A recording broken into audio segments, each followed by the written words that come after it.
Hello, everypony. I'm Fauna Joy. The Equestria Girls series raised a lot of interesting questions among the community. I've already covered several of them in my analysis of how magic works in the human world, but there's one question I saw a couple times that I feel needs my particular expertise to answer. Why is it that Dog Spike is able to speak so well so quickly?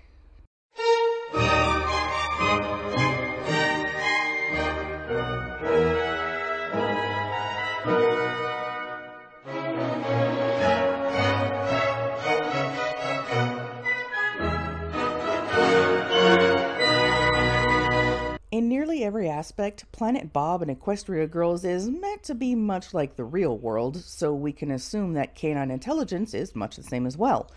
Dogs in our world have intelligence on the same level of a typical human toddler, so many of them can learn and understand several hundred words they're taught by their family. Now, even though dogs can't speak English, they still have very expressive means of communication, body language and scent being the primary ones. Communication with humans is like a very difficult second language they need to learn to function in their everyday lives. But also, like children, if they're raised with that language, they learn it more easily. And yet, if they're rehomed, they're still able to learn the rules, vocal language, and body language of their new family relatively quickly, especially if the new family work hard to teach it. It's like moving to a place that speaks a similar language or dialect to one you already speak. As I mentioned in my original video, Spike's vocabulary is initially pretty simple. He chased the pointy rabbit through the glowy thing and then he was in the nice girl's arms. Honestly, I wouldn't be surprised to hear one of my own dogs say something along those lines in Spike's situation.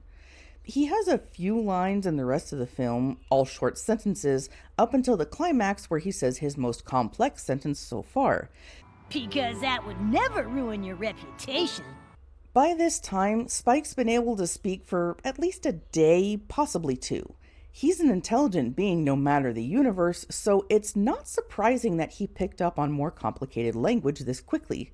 Though, considering Cinch's attitude about reputation, it would perhaps not come as a shock to me, but as a simple given that an undefined number of the Crystal Prep students were sesquipedalians and unafraid of brandishing their superior articulatory capability at any fortuitous opportunity. This situation makes me think of a hearing person learning sign language at a late age. I think of sign language because it's very different from learning a vocal language. As a child, I learned many basics of American Sign Language. The alphabet, hello, thank you, sing, dance. I picked up a few more as I've grown up, some from deaf people I've met, others from books, film, or the internet. The words I've learned are basic and don't form into coherent sentences. Full sentences in ASL are very hard for me to follow at my level of knowledge. But I've seen testimonials from deaf or hard of hearing people where they talk about how much their world opened up when they learned some form of sign language.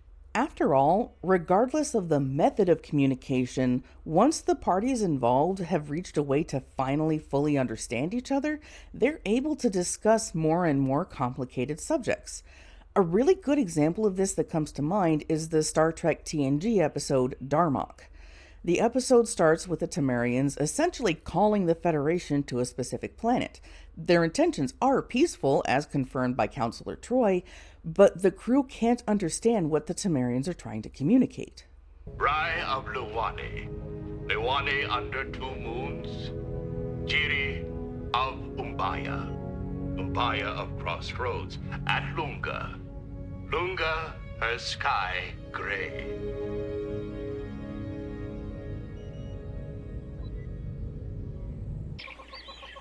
I understand the words, but the meaning? Picard is taken to the surface of the planet with the Temerian captain Dathon, and over the course of about 2 planetary days, Dathon tries desperately to communicate his intentions to Picard. Through context, Picard starts to understand at least a little bit of what Dathon is trying to tell him, and even gets to the point where they're able to trade tales from their civilizations. In the end, Dathon is killed by a hostile creature, and Picard is rescued by his crew. But because he was able to reach an understanding with Dathon, Picard is able to communicate with the Temerian crew, de-escalating the hostilities that had developed between the ships in orbit. The two ships part ways in peace, promising the beginning of peaceful relations between them. They definitely can't hold much of a full conversation, but at the very least, they've started to understand each other. This is the same sort of situation a dog lives in for essentially the full duration of its life. Dogs learn to associate human words with certain things or situations. Ball, outside, car, ride, park, treat, good, bad, yes, no, heel, sit, stay, come, shake, and so on. And those are just the ones we teach them deliberately. Dogs learn many more words just by living with us and getting to know our routines. Some even seem to be able to tell time, getting excited for their human's return long before there's any sign that we at least can detect that the human is nearby.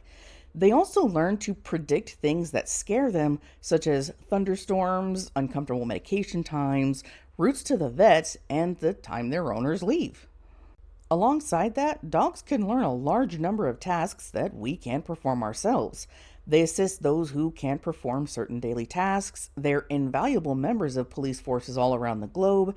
They're able to detect and alert to many medical conditions, and they save countless lives anytime there's a disaster that puts many people in danger. All this to say, were any dog other than Spike to go through this change in this series, I still wouldn't be surprised by how quickly it would learn to speak.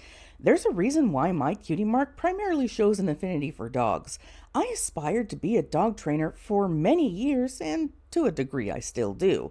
I took a course in canine behaviorism, and I learned so much about just how amazingly intelligent and intuitive dogs are.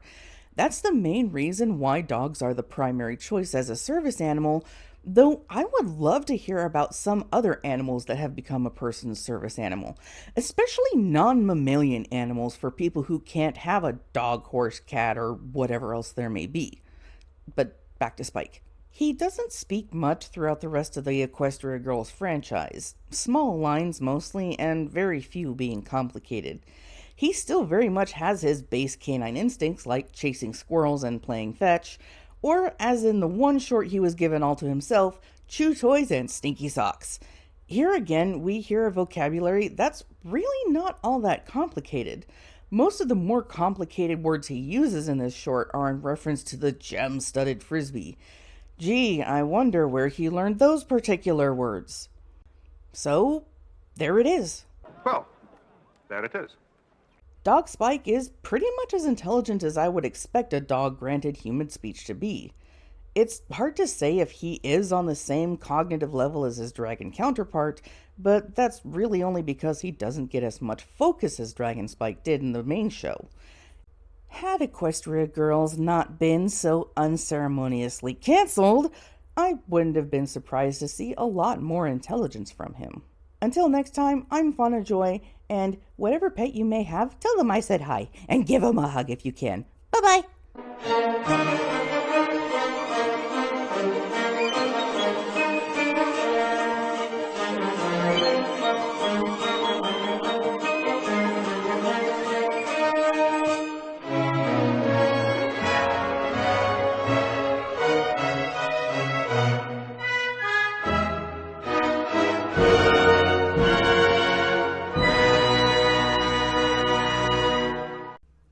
Hi everyone, quick insert before the outtakes. When I was about halfway through editing this episode, PBS Nova released this fascinating documentary about dogs, communication, and studies exploring whether or not dogs have the capacity to understand human language.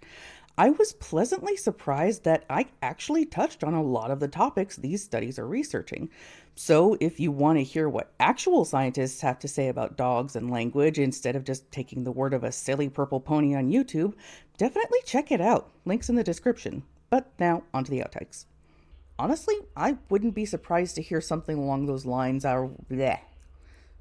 Honestly, I wouldn't be surprised to hear one of my own dogs say something like that. Good grief, it helps to get the line right. Though, considering Cinch's attitude about reputation, it would perhaps not come as a shock to me, but as a simple given that an undefined number of the Crystal Prep students were sesquipedalians unafraid of... Darn it! I knew I was going to mess up on this part. How many am I going to get? Though, considering Cinch's attitude about reputation... Yes, mister? Can I help you? Though, considering Cinch's attitude about reputation, it would perhaps not come as a shock to me, but as a simple given that an undefined number of the Crystal Prep students were sesquipedalians and unafraid of brandishing their superior articulatory capability at any fortuitous opportunity. Wow, I actually only got it twice. The two ships part ways in peace, promising the beginning of peaceful relations. Now I'm speaking like Sean Connery. This is me not being able to speak. Alongside that, dogs can learn a large number. There's another word there.